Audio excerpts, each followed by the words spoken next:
Welcome back, Fan-Fueled family. Today will be a relatively short video on a topic that I find rather intriguing. So many videos here on YouTube make the wild claim of, this is the most powerful lightsaber in Star Wars. I don't think that's really quantifiable in a vacuum. So much of what a lightsaber can do comes down to how it's wielded. I do think, however, that the weapon we're going to be discussing today is as close to perfect as you can get. For a duelist, anyway. Darth Bane wielded a few lightsabers over his life.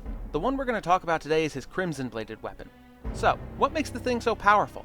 Well, to that, let me ask another question in response. What is the one weakness that all lightsabers share? It's that while the blade is weightless, the hilt has mass. When I finished constructing my lightsaber, Obi-Wan said to me, "Anakin, this weapon is your life. This weapon is my life." No, Anakin, I can't. A Jedi lightsaber is...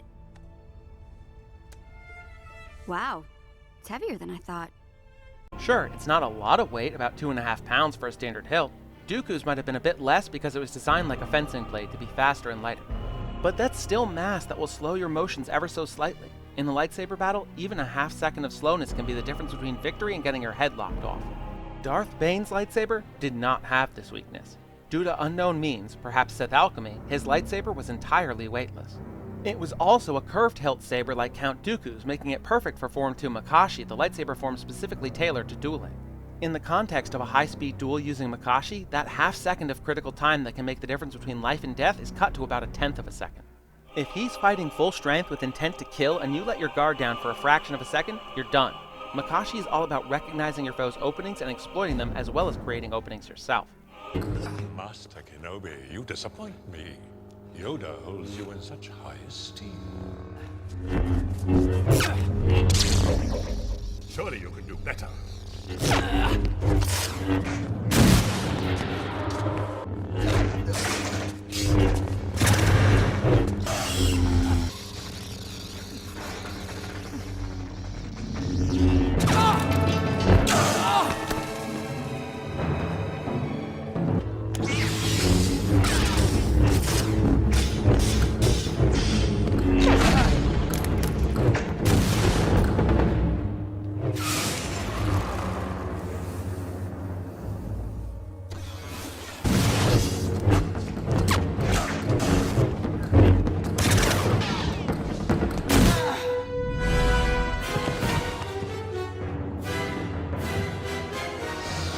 With a lightsaber that has no drawbacks like this, your foe loses that 1/10 of a second grace period. If they slip once, it's game over, man. Game over. Especially in the hands of someone as gifted as Darth Bane. I would love to see, or maybe even write, a story where Dooku finds Bane's old saber and just utterly wrecks everything in his path.